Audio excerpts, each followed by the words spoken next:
Assalamu Alaikum warahmatullahi wabarakatuh and hello everyone. Today, I want to share about a topic which is what are the possible resulting events in academic failure, part 1.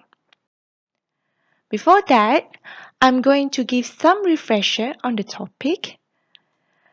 This is about my master studies where I conducted a qualitative research to explore the hows and whys of academic failure among year 1 struggling medical students.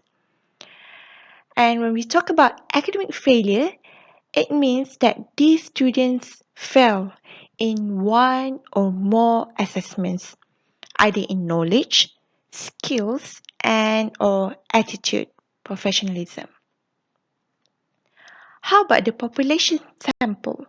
So my study is conducted on 16 year 1 medical students from 3 different cohorts, which is equivalent to 3 years worth of data.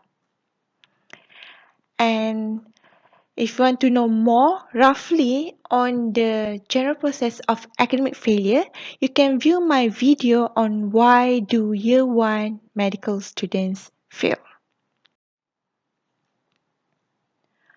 Alright. Process of academic failure part 1.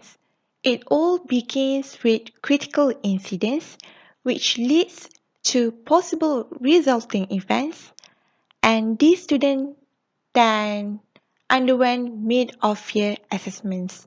After that, we can see what are their reactions to their mid-of-year assessments results.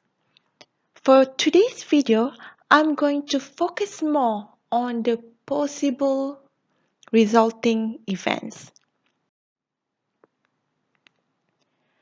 Okay, before that, just a quick recap of the critical incidents. There are 4 categories under critical incidents. The first one is initial negative reactions toward perceived learning environments. Second, student inhibiting behaviors or attitudes toward learning. Third, excessive engagement in extracurricular and leisure activities. And lastly, changes in the learning method from pre-university to medical schools. So if you want to know more in detail about critical incidents, you can view my video on the what are the critical incidents that instigate academic failure. Now let's move back to the topic, to today's video topic, which is on the possible resulting events. Okay, there are several categories under possible resulting events. The first one is tiredness, which leads to lack of engagement in learning before teaching and learning session, or we call it TNL sessions. From there, it leads to lack of engagement in learning during teaching and learning sessions. Then, it leads to lack of engagement in learning after teaching and learning sessions in effective learning methods. Another one, lack of engagement in learning after teaching and learning sessions, ineffective attitudes towards learning.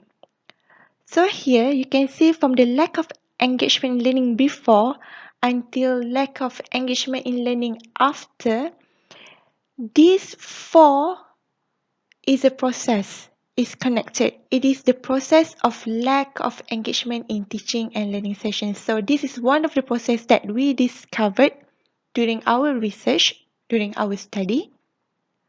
Apart from that, there are other categories such as these students experience psychological disturbances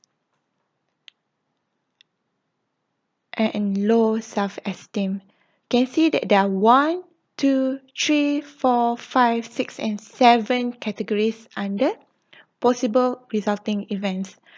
But since there are a lot of categories, I'm going to break it down into 2. Hence, I'll see you in my next video to talk more in details about the first 4 categories. For now, I just want to give you a teaser so that you can understand better about the possible resulting events. You can see the big picture. What do you think about today's video? If you have any questions, you can share in the comments below.